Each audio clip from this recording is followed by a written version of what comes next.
Dans cette vidéo, je vais vous présenter ce qu'est une clé USB et comment l'utiliser sur un PC. Alors une clé USB, qu'est-ce que c'est? C'est un petit appareil électronique qui vous permet tout simplement de stocker des éléments dessus. Donc, à l'instar d'un dossier sur Windows par exemple. On y stocke des fichiers, des documents et des programmes. Et grâce à elle, on peut notamment transporter ces éléments d'un PC à un autre, ou à tout autre appareil qui possède un port USB. On appelle ça un port USB tout simplement puisqu'il s'agit d'une prise, d'une fente, où l'on peut tout simplement insérer la clé dedans. Donc si vous avez une clé USB, je vous invite à vous munir de celle-ci et de la brancher dans un port USB de votre ordinateur. Logiquement, vous devez au moins en avoir minimum 2, je dirais. Vous branchez la clé USB dessus. Et comme vous pouvez le voir, ça nous ouvre l'explorateur de fichiers. Décidément, encore lui, on le voit partout. Mais bon, vu que vous savez l'utiliser, ça ne devrait pas vous poser de problème. Alors, juste avant d'entrer dans les détails, il est possible que vous, la première fois, ça ne vous affiche pas directement l'explorateur de fichiers, mais un menu en haut à droite de l'écran. Vous aurez juste à cliquer sur accéder au contenu du dossier ou du périphérique pour avoir exactement la même fenêtre que moi. Si jamais vous n'avez rien du tout, ou si vous avez fermé la fenêtre sans faire attention, vous pouvez accéder à l'explorateur de fichiers comme on fait d'habitude. Et comme vous pouvez le voir ici dans périphérique, donc ça je vous l'avais déjà dit mais je vous le remontre, ça situe donc tous les périphériques de stockage branchés sur le PC, notamment la fameuse clé USB.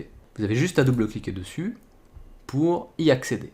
Et dedans donc se situent tous les éléments à l'intérieur. Et comme vous pouvez le voir, on a des dossiers, donc ici un dossier, un fichier et ici un programme.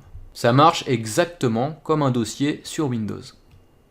Donc la capacité de stockage d'une clé USB est limitée. Comme vous pouvez le voir ici, il y a une jauge qui représente l'espace disponible.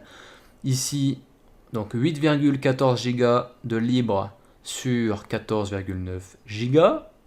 Donc il faut savoir, pour votre gouverne, que la réelle capacité d'une clé USB est souvent inférieure à ce que l'on vous annonce lorsque l'on vous vend le produit. Donc ça, c'était vendu comme une clé de 16 Go par exemple, alors qu'en réalité, elle ne fait que 14,9 Go.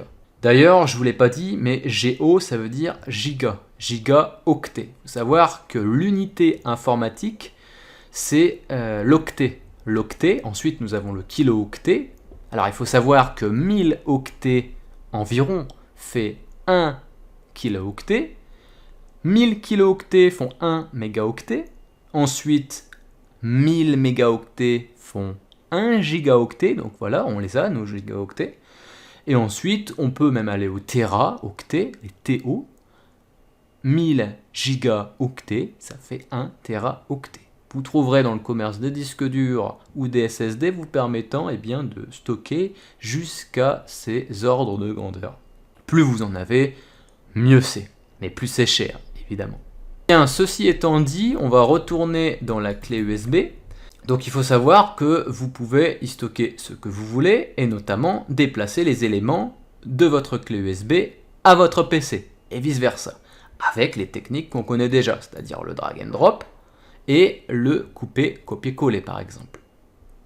Alors juste, petite information, si vous utilisez le drag and drop, par exemple si je prends cette image-là et que je la déplace sur mon bureau, vous voyez, ça n'a pas le comportement habituel, puisque d'habitude, le drag and drop est un couper-coller. Ça veut dire qu'il déplace l'élément vers une autre position. Ici, on a dupliqué l'image. Comme vous pouvez le voir, l'image est toujours dans ma clé USB, alors que j'ai fait un drag and drop qui était censé tout simplement me déplacer l'élément. Ça, il faut savoir que c'est le comportement normal lorsque vous faites un déplacement à partir d'une clé USB. Donc comme vous pouvez le voir, on peut aussi créer un dossier. Par exemple, on va l'appeler divers. On peut créer un élément à l'intérieur. On peut supprimer. Attention, si vous supprimez un élément à l'intérieur d'une clé, vous n'aurez plus la possibilité de le récupérer. Comme vous pouvez le voir dans la corbeille, ne se situe pas l'élément que l'on vient de supprimer. Je vais supprimer le dossier divers, c'était juste pour l'exemple. Pour que vous le sachiez, vous pouvez également renommer votre clé USB comme tout autre dossier ou document. Donc moi par défaut c'était Intenso, c'était la marque de la clé. Je l'ai renommé en faisant cette technique clé USB. Ça me permet tout simplement de savoir qu'il s'agit bel et bien de ma clé USB. Enfin, si vous voulez débrancher votre clé USB, sachez que vous ne devez pas la retirer directement. Vous devez d'abord effectuer une opération sur votre PC. Vous avez deux façons de faire. La plus rapide, c'est de faire un clic droit éjecter. Comme vous pouvez le voir, ça vous indique en bas à droite de l'écran que le matériel peut être retiré en toute sécurité. Vous débranchez votre clé et tout est bon. Et comme vous pouvez le voir, donc la clé USB ne se situe plus dans les périphériques et lecteurs. Si je rebranche la clé USB, elle se réaffiche à l'intérieur ici. Il y a donc une deuxième façon de l'éjecter. Comme je vous l'avais dit plus tôt dans la précédente vidéo, ici se situe un petit menu, une petite flèche, vous cliquez dessus. Là, vous avez l'icône de clé USB, vous cliquez dessus aussi, et vous faites éjecter le nom de votre clé USB. Et comme vous pouvez le voir, ça a exactement le même effet que tout à l'heure. Vous pouvez débrancher votre clé USB en toute sécurité. Enfin, si vous avez un problème avec votre clé, c'est-à-dire que vous ne pouvez plus entrer à l'intérieur, que ça vous affiche un message comme quoi votre clé est corrompue, il vous faudra obligatoirement la formater pour espérer pouvoir la réparer. Il suffit de faire un clic droit dessus, faire formater. Ici, une petite fenêtre s'ouvre. Vous laissez par défaut la capacité. Le système de fichiers, si vous savez ce que vous faites, vous pouvez renseigner ce que vous voulez, mais autrement, vous laissez aussi par défaut. La taille d'unité d'allocation, vous laissez aussi. Là, vous pouvez cocher formatage rapide et cliquer sur démarrer. Si ça ne répare pas votre problème, vous pouvez décocher cette case et réessayer.